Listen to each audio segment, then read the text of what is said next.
राधे राधे।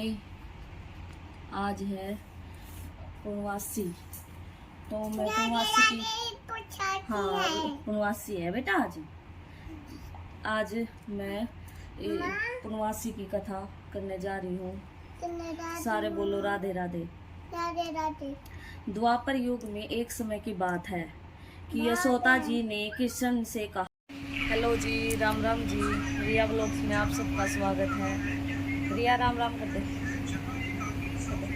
आई राम राम कर दी भाई, राम राम कर दी। आज क्या है, क्या आज? हाँ, हैप्पी बर्थडे टू यू नहीं है आज भाई। पूर्णवासी का भी दिन हो गया और सोमवार का भी सावन स्टार्ट हो गया, तो पूर्णवासी ने सिर से मोड़े का दिन कह दिया करे हैं। तो आज दोनों व्रत हैं मेरे, सोमवार का भी, सावन का और पूर्णवासी का भी। तो मैंने इस व्लॉग में पूर्णिमा कथा करी है, जो आप सब ध्यान से सुने। नुका कर सुनने वाले ने सुनाने वाले ने दोनों ने फल मिला कर, तो प्लीज़ ध्यान से सुनना, अच्छे से पूरी कथा सुनना। फर्स्ट टाइम मैंने व्लॉग बनाया है कथा का, तो बाकी नुए करया करते क्योंकि व्लॉग गेम स्टार्ट करे थे। तो प्लीज़ सारे ध्यान से सुनना और राधे राधे कहते, राधे राधे बोलियो सारे। राधे राधे। राधे राधे। राधे राधे। आज है पूर्णवासी, तो मैं पूर्णवासी की पूर्णवासी है बेटा। आज मैं पूर्णवासी की कथा करने जा रही हूँ। सारे बोलो राधे राधे। राधे राधे। द्वापर युग में एक समय की बात है कि यशोदा जी ने कृष्ण से कहा, हे कृष्ण, तुम सारे संसार के उत्पन्न करता, पोषण तथा उसके सहार करता हो। आज कोई ऐसा व्रत मुझसे कहो जिसके करने से मृत्युलोक में स्त्रियां को विधवा होने का भय न रहे। यह व्रत सभी मनुष्यों की मनोकामना पूर्ण करने वाला हो। श्री कृष्ण कहने लगे, हे माता, तुमने अति सुंदर प्रश्न किया है। मैं तुमसे ऐसे ही व्रत को सविस्तार कहता हूँ। सौभाग्य की प्राप्ति के लिए स्त्रियों को द्वात्रिस्त अर्थात 32 पूर्णिमाओं की व्रत करना चाहिए। इस व्रत को करने से स्त्रियों को सौभाग्य संपत्ति मिलती है।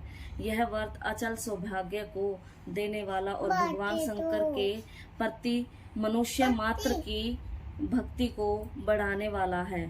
यशोदा जी कहने लगी, हे कृष्ण, सर्वप्रथम इस व्रत को मृत्युलोक में किसने किया था, इसके विषय में विस्तार पूर्वक बताइए। श्री कृष्ण जी कहने लगे कि इस भूमंडल पर एक अत्यंत प्रसिद्ध राजा चंद्रहास से पालित अनेक प्रकार के रत्नों से परिपूर्ण कातिका नाम की एक नगरी थी। वहाँ धनेश्वर नाम का एक ब्राह्मण था। इसकी स्त्री अति सुशील रूपवती थी। दोनों ही उस नगरी में बड़े प्रेम से साथ रहते थे। घर में धन धान्य आदि की कोई कमी नहीं थी। उनको एक बड़ा दुख था, उनको संतान नहीं थी, जिस वजह से बहुत दुखी रहते थे। एक दिन एक बड़ा तपस्वी योगी उस नगरी में आया। वह योगी बाकी सभी घरों से भिक्षा मांगकर भोजन किया करता था, लेकिन उस ब्राह्मण ने घर से भिक्षा नहीं मांगा करता था। एक दिन योगी गंगा किनारे भिक्षा मांगकर प्रेम पूर्वक खा रहा था कि धनेश्वर ने योगी को यह सब देख लिया। यह सब कार्य किसी प्रकार से देख लिया। अपनी भिक्षा अनादर से दुखी होकर धनेश्वर योगी से बोले, और सभी घरों से भिक्षा लेते हैं, परंतु मेरे घर की भिक्षा कभी नहीं लेते। इसका कारण क्या है? योगी कहने लगा कि आपके धर्म में इस बात की आज्ञा नहीं देता है कि क्योंकि आप अभी आप गृहस्थ जीवन में एक सुख से वंचित हैं। आपके घर में संतान होने पर मैं आपके घर से भिक्षा स्वीकार कर लूँगा। उन्होंने कहा कि जिसे संतान नहीं है उसके घर से भिक्षा लेने से मेरे भी पतित हो जाने का भय है। धनेश्वर यह बात सुनकर बहुत दुखी हुआ और हाथ जोड़कर योगी के पैरों में गिर पड़ा और दुखी मन से कहने लगा कि आप मुझे संतान प्राप्ति के उपाय बताएं।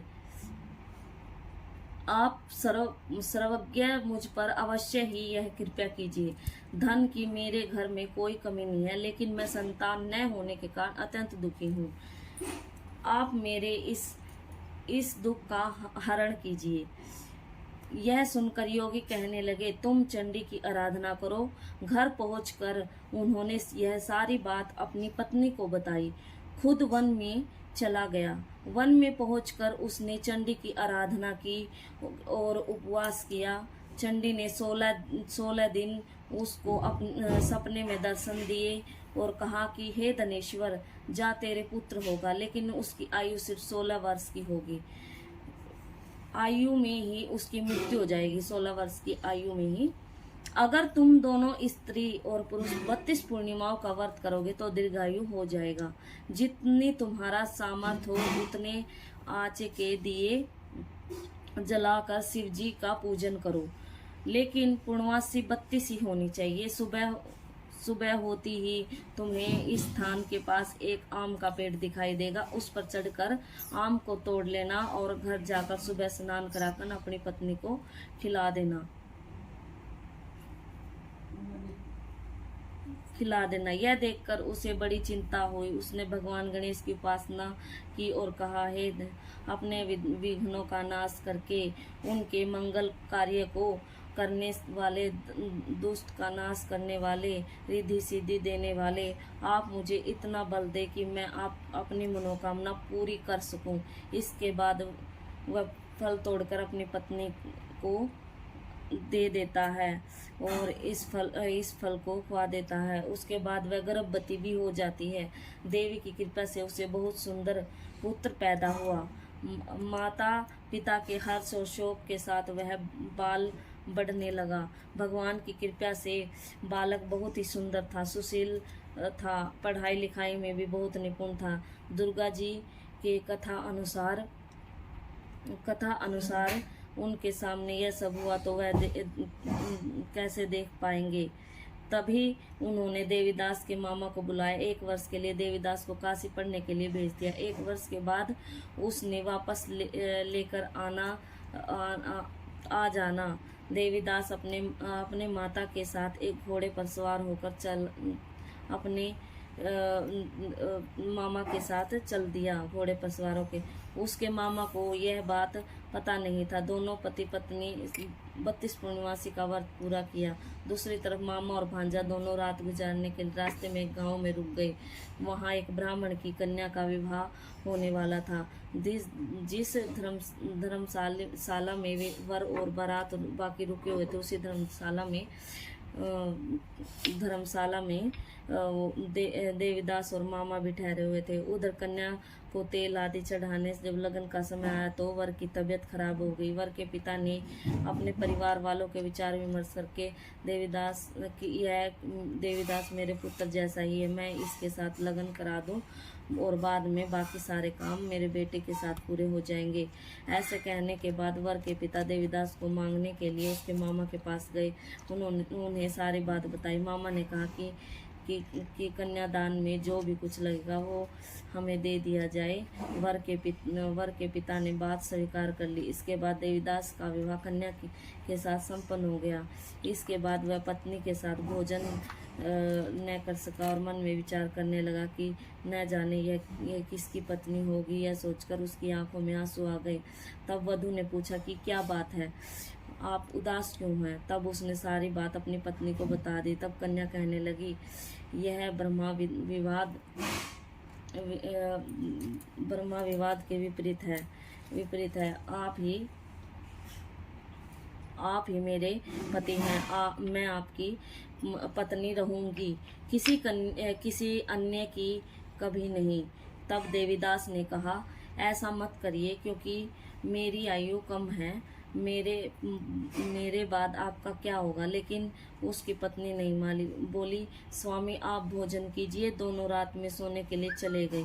सुबह देवीदास ने पत्नी को 4 नगों की जड़ी, एक अंगूठी और एक रुमाल दिया। वह बोला, हे प्रिय, इसे ले लो, संकेत समझकर स्थित चित हो जाओ। मेरे मरण और जीवन जानने के लिए एक पुष्प वाटिका लगाओ, उसमें सुगंध वाली एक नवमल्लिका लगा लो, उसको प्रतिदिन जल से सींचा करो, आनंद के साथ खेलो कूदो। जिस समय और जिस दिन मेरा प्रणांत होगा उस दिन यह फूल सूख जाएंगे। जब यह फिर से हरे भरे हो जाए तो जान लेना मैं जीवित हूँ। यह सब समझकर वह वहाँ से चला गया, समझा कर उसे। इसके बाद जब वर और बाकी बाराती मंडप में आए तो कन्या ने उसे देखकर कहा कि ये मेरा पति नहीं है, मेरे पति वह है जिनके साथ रात में विवाद हुआ था। अगर ये मेरे पति हैं तो ये बताए रात में हमारी क्या क्या बातें हुई थी। तो ये सारी बातें कन्या की सुनकर बारात अपमानित होकर लौट गई। भगवान कृष्ण बोले, माता, इस प्रकार देवीदास काशी चला गया। कुछ समय बीत गया तो एक सर्प उसको डसने के लिए आया, लेकिन उसको काट नहीं पाया, क्योंकि उसकी माता ने पहले ही 32 पूर्णिमा का व्रत कर लिए थे। इसके बाद खुद काल वहां पहुंचा। भगवान की कृपा से तभी वह माता पार्वती और भगवान गणेश आए। देवीदास को मूर्छित दशा में देखकर माता पार्वती ने भगवान शिव से प्रार्थना की कि हे महाराज, इस बालक की माता ने पहले 32 पूर्णिमा के व्रत कर लिए हैं, आप इसको प्राण दे। भगवान शिव ने माता पार्वती के कहने पर प्राण दे दिया। उधर उसकी पत्नी उसके काल की प्रतीक्षा कर रही थी। उसकी पत्नी ने जाकर देखा कि पुष्प और दोनों ही नहीं है, तो उसको बहुत आश्चर्य हुआ। जब उसने देखा कि पुष्प वाटिका फिर से हरी भरी हो गई और समझ गई कि पति जिंदा हो गया है। इसके बाद वह बहुत ही प्रसन्न होकर उसने अपने पिता से कहने लगी कि मेरे पति जीवित है, उनको ढूंढिए। जब 16वां वर्ष व्यतीत हो गया तो देवीदास भी अपने मामा के साथ काशी चल दिया। इधर उसकी पत्नी के परिवार वाले उन्हें ढूंढने के लिए जा ही रहे थे कि उन्होंने देखा कि देवीदास और उसका मामा उधर ही आ रहे थे।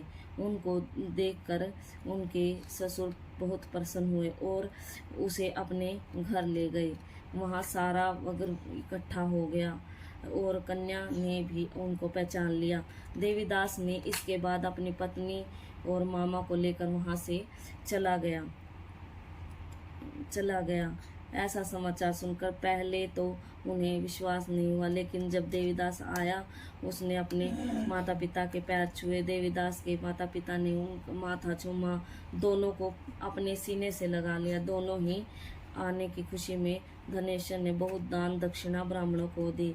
हे श्री कृष्ण, जैसे आपने इनकी जोड़ी भरी ऐसे सबकी भरना। राधे राधे। ये थी आज की पूर्णिमा की कथा। और जैसे सुख संपत्ति सबको मिले, जैसे इस कथा में इनको मिली। राधे राधे।